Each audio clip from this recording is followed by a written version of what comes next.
नमस्कार, महुआ खबर में आप सभी का स्वागत है। मैं हूं आपके साथ दीप चौधरी। वक्त हो चला उत्तर प्रदेश और उत्तराखंड की खबरों का, तो शुरुआत करते हैं सबसे पहले खबर अयोध्या से, जहां रुधौली विधानसभा क्षेत्र और मां कामाख्या धाम नगर पंचायत को मुख्यमंत्री योगी आदित्यनाथ ने बड़ी सौगात दी है। मुख्यमंत्री ने नवनिर्मित आयुर्वेदिक मेडिकल कॉलेज का उद्घाटन किया है और वीरांगना झलकारी बाई की प्रतिमा का अनावरण भी किया। इस अवसर पर बड़ी संख्या में जनप्रतिनिधि, अधिकारी और स्थानीय लोग मौजूद रहे। कार्यक्रम को संबोधित करते हुए मुख्यमंत्री योगी आदित्यनाथ ने कहा कि प्रदेश सरकार स्वास्थ्य, शिक्षा और बुनियादी सुविधाओं के विकास के लिए लगातार कार्य कर रही है।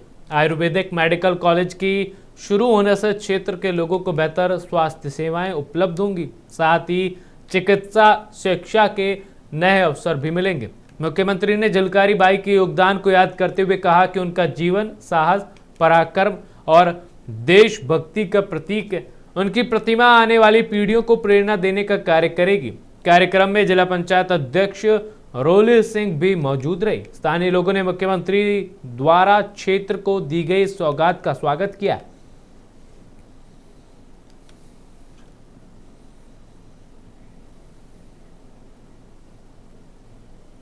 उत्तर प्रदेश के महोबा में 21 जून को मुख्यमंत्री योगी आदित्यनाथ के संभावित दौरे को लेकर प्रशासनिक तैयारियां तेज हो गई हैं। हालांकि अभी आधिकारिक प्रोटोकॉल जारी नहीं हुआ है, लेकिन जिला प्रशासन पूरी तरह अलर्ट मोड में है। एडीजी प्रयागराज ज्योति नारायण ने डीएम और एसपी के साथ कार्यक्रम स्थल मोदी मैदान का निरीक्षण कर सुरक्षा और व्यवस्थाओं का जायजा लिया।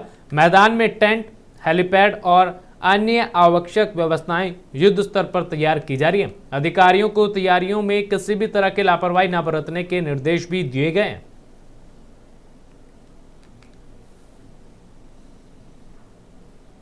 अब बढ़ते हैं आगे। गाजीपुर में कथित तौर पर बिजली विभाग की कार्रवाई से परेशान होकर आत्महत्या करने वाले व्यक्ति के परिवार से मिलने पहुंचे सांसद अफजाल अंसारी ने बिजली विभाग और व्यवस्था पर गंभीर सवाल खड़े किए। पीड़ित परिवार से मुलाकात के बाद सांसद ने कहा कि व्यवस्था चलाने वाले लोगों के रवैये से परिवार का मुखिया इतना परेशान और नाराज हो गया कि उसने अपनी जीवन लीला समाप्त कर ली। अफजल अंसारी ने आरोप लगाया कि आउटसोर्सिंग के माध्यम से रखे गए कर्मचारी गांवों और मोहल्लों में जाकर लोगों के वीडियो बनाते हैं, उन्हें डराते हैं और भारी जुर्माने की धमकी देते हैं। उन्होंने कहा कि आम जनता को इस तरह भयभीत करना बेहद दुर्भाग्यपूर्ण है। देखिए, बहुत दुखद घटना है। आज इस तरह की स्थिति उत्पन्न हो जाए कि एक साधारण सा परिवार, हंसता खेलता परिवार, एक छोटी सी गुमटी में, छोटी सी दुकान में पान बेच करके अपने बच्चों की परवरिश करने वाला परिवार का मुखिया आज इतना निराश हो गया, इतना उदास हो गया, इतना हताश हो गया व्यवस्था चलाने वाले लोगों के सिस्टम से कि अब मेरे पास कोई सहारा नहीं है। या तो जो लोग मुझे सता रहे हैं हम उनके लिए कुछ करें तो मैं करने योग्य नहीं हूँ, तो मैं अपने आप को, अपनी लीला को समाप्त कर लूँ ताकि इनके उत्पीड़न से मैं बच जाऊँ। ये निर्णय जो हुआ उनका, वो निर्णय उन्होंने हताशा में, निराशा में लिया। आए दिन ये आउटसोर्सिंग के माध्यम से रखे गए कुछ कर्मचारियों को गांव में, बस्ती में घुस जा रहे हैं। अपने मोबाइल के कैमरे से बिना किसी से इजाज़त लिए, महिलाएं हैं, औरतें हैं, उसी में सबकी फ़ोटो खींचना, कहाँ कलेक्शन है, कहाँ बोर्ड है, फला है, ढका है। अच्छा, तो इतना लाख रुपया जुर्माना और FIR। अब तो साधारण आदमी तो हाय कर दे रहा कि अरे बाप रे बाप, हम कौन ऐसा पाप को दिली कि हमारा ऊपर ही वज्रपात होता। देखिए, बढ़ते आगे। कुशीनगर में भारतीय मजदूर संघ की जिला इकाई ने कर्मचारियों और मजदूरों की विभिन्न समस्याओं को लेकर जिलाधिकारी के माध्यम से मुख्यमंत्री के नाम 20 सूत्रीय ज्ञापन सौंपा है। संगठन ने महंगाई, बेरोजगारी, संविदा कर्मियों की समस्याओं और सामाजिक सुरक्षा से जुड़े मुद्दों को प्रमुखता से उठाया है। जिला मंत्री सुरेंद्र उपाध्याय ने कहा कि आंगनबाड़ी कार्यकर्तियों, आशा और आशा संगिनी बहनों को उचित मानदेय नहीं मिल रहा है। वहीं संविदा कर्मचारियों को आउटसोर्सिंग व्यवस्था के तहत समय पर वेतन नहीं मिल पा रहा है और उनके लिए स्पष्ट नियमावली भी नहीं बनाई गई है। सफाई कर्मचारियों से बिना सुरक्षा उपकरणों के काम लिया जा रहा है, जिससे उनकी सुरक्षा पर सवाल खड़े हो रहे हैं। ज्ञापन में एनएचएम कर्मियों को बीमा लाभ दिए जाने, 108 और 102 एम्बुलेंस सेवा के बर्खास्त कर्मचारियों की बहाली, रेहड़ी पटरी दुकानदारों के उत्पीड़न और रोक और असंगठित क्षेत्र के श्रमिकों को सामाजिक सुरक्षा देने की मांग की गई। इसके अलावा पुरानी पेंशन बहाली का मुद्दा भी उठाया गया। भारतीय मजदूर संघ ने 8वें वेतन आयोग की सिफारिशों को लागू करने, न्यूनतम वेतनमान 72,000 रुपये करने तथा आशा, आंगनबाड़ी और संविदा कर्मियों को नियमित कर सामाजिक सुरक्षा उपलब्ध कराने की मांग की। मांग ये है कि पहले आशा कर्मियों और जो सुइया है उन लोगों का पेमेंट जो है सही सलामत किया जाए। पैसा समय से नहीं मिल पा रहा है और न इनको जो परमानेंट किया जा रहा है। दूसरी चीज़ ये हमारी मांग ये है खास करके कि ESI जो है, ESI का लाभ जो है हर विभाग ले रहा है, लेकिन चीनी फैक्ट्री से क्यों वंचित किया गया है, मैं ये पूछना चाहता हूँ। उसको भी SI चीनी फैक्ट्री के लागत में लाया जाए। और तीसरी मांग हमारा ये है कि जो हमारे कॉन्ट्रेक्चुअल मजदूर हैं वो एक समान काम का समान वेतन नहीं मिल रहा है।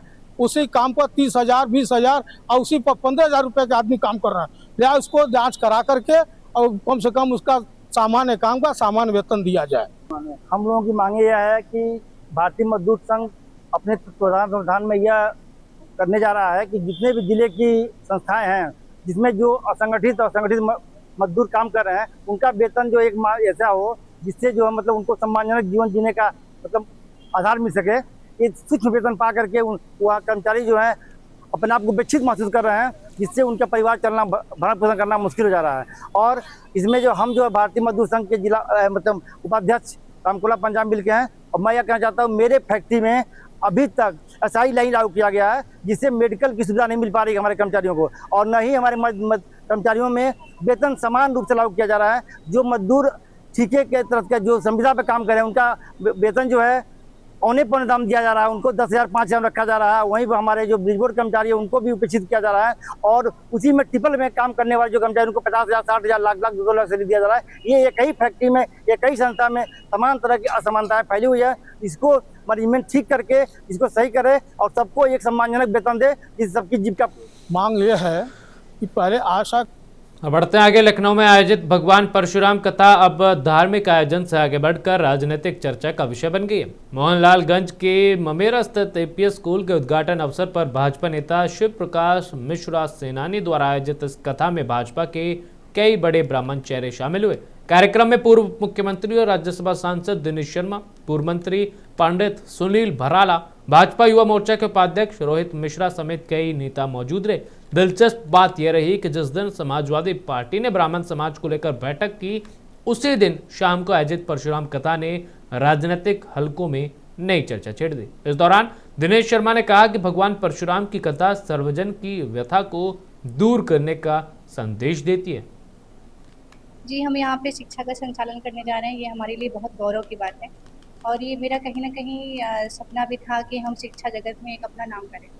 तो APS एकेडमी की एक ब्रांच आपको पता है कि तेलीबाग में है, तो ये उसी की सेकंड ब्रांच ओपन हो रही है। शिक्षा जगत में हमारा ये मतलब है कि सारे बच्चों को एक समान शिक्षा दी जानी चाहिए, और जो भारत सरकार शिक्षा दे रही है वो सारे बच्चों को तो दे रही। उस जगत में हमें ये करना है कि बच्चों को एक बराबर शिक्षा देने के माध्यम से हम अपना ये काम करना चाहते हैं। आज देखने को मिलता है तमाम जो बड़े आधुनिक जो विद्यालय जो फीस स्ट्रक्चर काफी हैवी होते हैं, तो तमाम जो मध्यम वर्गीय परिवार उनके लिए सहूलियत नहीं होती वहाँ पर पढ़ाने के लिए बच्चों। तो आपके विद्यालय में प्रयास जी, हमारे जैसे जो बहुत हाई फाई स्कूल हैं उनकी फीस बहुत ज़्यादा होती है, ये पता है हमें। तो हमें उस स्तर से थोड़ा निम्न स्तर में फीस स्ट्रक्चर अपना रखना है। और जो अभिभावक ऐसे हैं जो कि सक्षम नहीं है बच्चों को उतनी हाई फाई शिक्षा देने के लिए, तो उनके लिए हम एक अलग से कोटा बनाएंगे, उनको निःशुल्क शिक्षा देंगे। रुक करते अगली खबर का। गाजीपुर में बिजली बिल बकाया होने के बाद दुकानदार सुरेंद्र कश्यप की आत्महत्या के मामले में प्रदेश सरकार ने पीड़ित परिवार को आर्थिक सहायता उपलब्ध कराई है। मुख्यमंत्री योगी आदित्यनाथ के निर्देश पर परिजनों को 2 लाख रुपए की सहायता राशि दी गई। भाजपा MLC विशाल सिंह चंचल ने पीड़ित परिवार से मुलाकात कर सरकार की ओर से सहायता राशि का चेक सौंपा और शोक संवेदना व्यक्त करते हुए हर संभव सहयोग का भरोसा दिलाया। उल्लेखनीय है कि सैदपुर थाना क्षेत्र के चक मुराद निवासी दुकानदार सुरेंद्र कश्यप ने कथित तौर पर बकाया बिजली बिल जमा न कर पाने के कारण जहर खाकर आत्महत्या कर ली थी। मामले का शासन ने संज्ञान लिया था, जिसके बाद बिजली विभाग की विजिलेंस टीम के जेई, एसआई और एक हेड कांस्टेबल के खिलाफ उत्पीड़न और आत्महत्या के लिए उकसाने के आरोप में मामला दर्ज किया गया। सरकार की सहायता को पीड़ित परिवार के लिए राहत के रूप में देखा जा रहा है। देखिए, बहुत ये दुखद घटना है और माननीय मुख्यमंत्री जी ने इस घटना पर संज्ञान लिया और आपने देखा होगा कि 3 लोगों के खिलाफ एफआईआर दर्ज हुई। जो अमीन भी इसमें दोषी थे उनको भी सस्पेंड किया गया और सरकार की मंशा ये है कि 1 किलोवाट या उस 1, 2, 3 किलोवाट तक जो उपभोक्ता हैं उनको अनावश्यक ना परेशान किया जाए। तो आगे हम लोग भविष्य में भी चाहेंगे कि ऐसी कोई घटना ना हो, किसी उपभोक्ता को ना परेशान किया जाए। बाकी परिवार की मदद के लिए माननीय मुख्यमंत्री जी ने 2 लाख उत्तर प्रदेश सरकार की तरफ से मदद भेजी है। बाकी हम लोग आपस में जो भी सहयोग कर सकते हैं हम लोग भी 1-2 दिन में उस सहयोग को बढ़ाएंगे और परिवार के साथ हम सब खड़े रहेंगे। देखिए, बहुत ये दुखद घटना है। और बढ़ते हैं आगे, बस्ती से एक बेहद चौंकाने वाला मामला सामने आया है, जहां एक दरोगा की कथित लापरवाही और संदिग्ध जांच रिपोर्ट पर अदालत ने कड़ा रुख अपनाया। मामला मुंडेरवा थाने में तैनात दरोगा जावेद खान से जुड़ा है, जहां आरोप है कि दरोगा ने एक ऐसी महिला का बयान दर्ज कर न्यायालय में पेश कर दिया जिसकी करीब 1.5 साल पहले ही मौत हो चुकी थी। बताया जा रहा है कि जांच के दौरान तैयार की गई रिपोर्ट में मृत महिला का बयान शामिल किया गया और उसे अदालत में दाखिल कर दिया गया। जब मामला न्यायालय के संज्ञान में आया तो अपर मुख्य न्यायिक मजिस्ट्रेट ने रिपोर्ट को संदिग्ध मानते हुए खारिज कर दिया और संबंधित दरोगा से स्पष्टीकरण मांगा। हैरानी की बात यह रही कि स्पष्टीकरण के दौरान भी वह मृत महिला का बयान न्यायालय में प्रस्तुत कर दिया गया। मामले को गंभीर मानते हुए अदालत ने थानाध्यक्ष से विस्तृत रिपोर्ट तलब की, साथ ही झूठा साक्ष्य प्रस्तुत करने के आरोप में दरोगा जावेद खान के खिलाफ मुकदमा दर्ज करने की कार्रवाई की है।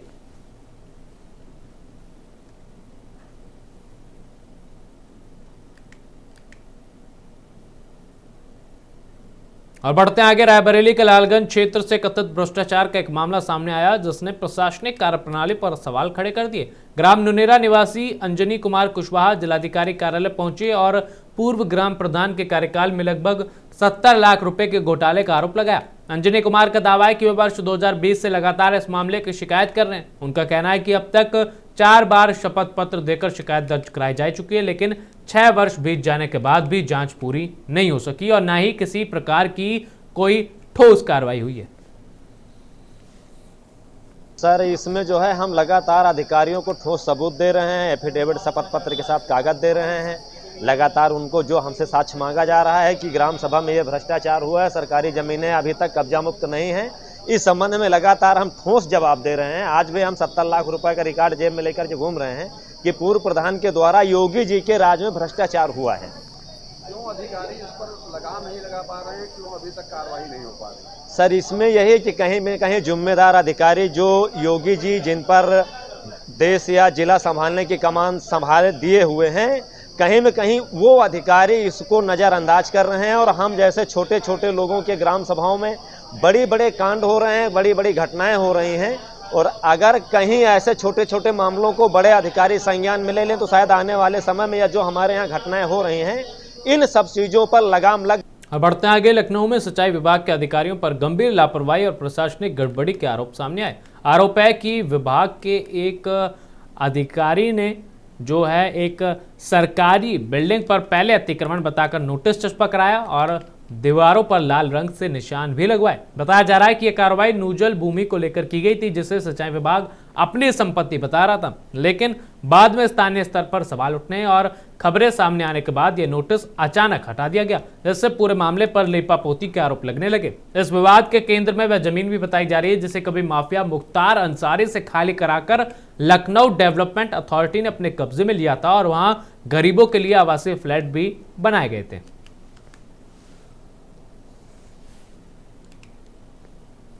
अब बढ़ते आगे, गोंडा के मनकापुर क्षेत्र में अयोध्या एसओजी टीम ने बड़ी कार्रवाई करते हुए दबिश दी। यह कार्रवाई 15,000 रुपए के इनामी आरोपी के पवन देव महाराज की तलाश को लेकर की गई। सूत्रों के अनुसार अयोध्या एसओजी की टीम ने बैरीपुर रामनाथ के मजरा विरतिया गांव में कथावाचक इंद्र कुमार तिवारी उर्फ रामायण के घर छापेमारी की। पुलिस को शक था कि इस स्थान पर आरोपी पवन देव महाराज से जुड़े अहम सुराग मिल सकते हैं, लेकिन जब पुलिस टीम मौके पर पहुंची तो घर पर कोई भी मौजूद नहीं मिला। इसके चलते तलाशी और पूछताछ की कार्रवाई बेनतीजा रही। बताया जा रहा है कि 9 जून को पवन देव महाराज के समर्थन में सोशल मीडिया पर पोस्ट की जाने के बाद इंद्र कुमार तिवारी उर्फ रामायण पुलिस की निगरानी में था। इसी वजह से उस पर लगातार नजर रखी जा रही थी। छापेमारी के दौरान पुलिस ने घर और आसपास के क्षेत्र में लगे सीसीटीवी कैमरों की फुटेज खंगालने की कोशिश की और डिजिटल साक्ष्य जुटाने की कोशिश भी यहां पर की गई।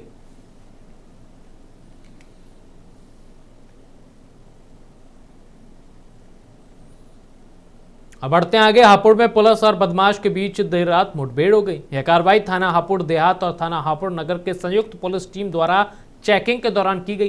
पुलिस के अनुसार हापुड़ पुलिस की टीम बुलंदशहर रोड पर चेकिंग कर रही थी, तभी एक संदिग्ध मोटरसाइकिल सवार व्यक्ति को रुकने का इशारा किया गया, लेकिन उसने पुलिस को देखकर भागने की कोशिश की। वहीं पीछे करने पर पुलिस ने उसे घेर लिया। बताया गया कि ग्राम मोदी के पास खुद को गिरता देख बदमाश ने ट्यूबवेल की आड़ को लेकर पुलिस टीम पर जान से मारने की नियत से फायरिंग कर दी। वहीं जवाबी कार्रवाई में पुलिस ने भी फायरिंग की, जिसमें बदमाश गोली लगने से गंभीर रूप से घायल हो गया। वहीं घायल बदमाश को अस्पताल ले जाया गया, जहां डॉक्टरों ने उसे मृत घोषित कर दिया।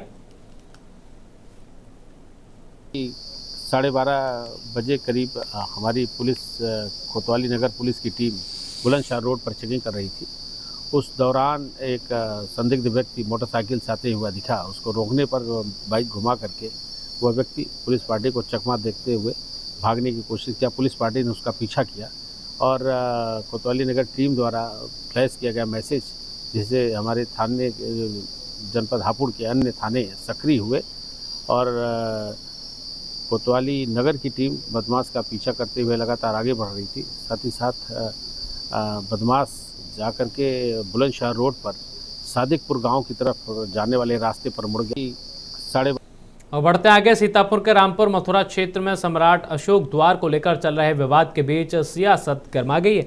नगीना सांसद और आजाद समाज पार्टी के राष्ट्रीय अध्यक्ष चंद्रशेखर आजाद ने प्रदेश सरकार और प्रशासन पर गंभीर आरोप लगाए। मजिंगा गांव पहुंचे चंद्रशेखर आजाद ने अंबिका प्रसाद मौर्य से मुलाकात की और एक विशाल जनसभा को संबोधित किया। इस दौरान उन्होंने प्रशासनिक कार्रवाई को दुर्भाग्यपूर्ण बताया। वहीं चंद्रशेखर आजाद ने कहा कि देश के महान सम्राट अशोक के सम्मान में बनाए गए स्वागत द्वार के उद्घाटन पर रोक लगाना निंदनीय है। उन्होंने सवाल उठाया कि जब प्रदेश के अन्य जिलों में महापुरुषों के नाम पर बने द्वारों पर कोई आपत्ति नहीं हुई तो मजिंगवा में ही कार्रवाई क्यों की गई।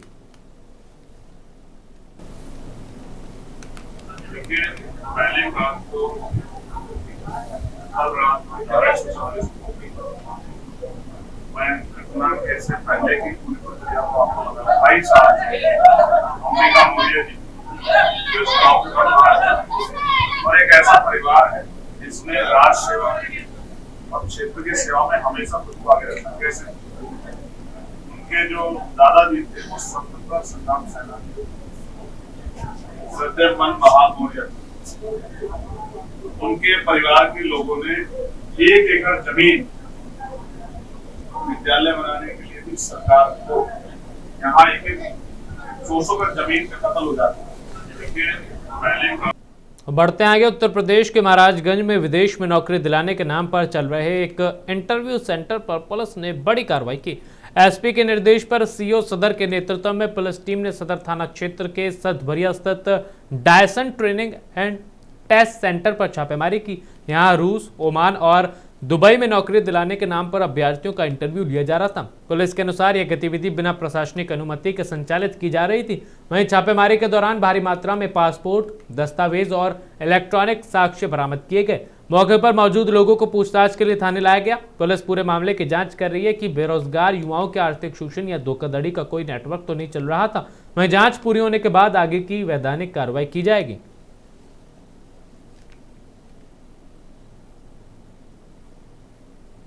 चलिए तो फिलहाल इस बुलेटिन में बस इतना ही। देश और दुनिया की तमाम ऐसी खबरें जानने के लिए देखते रहे मौका खबर। धन्यवाद।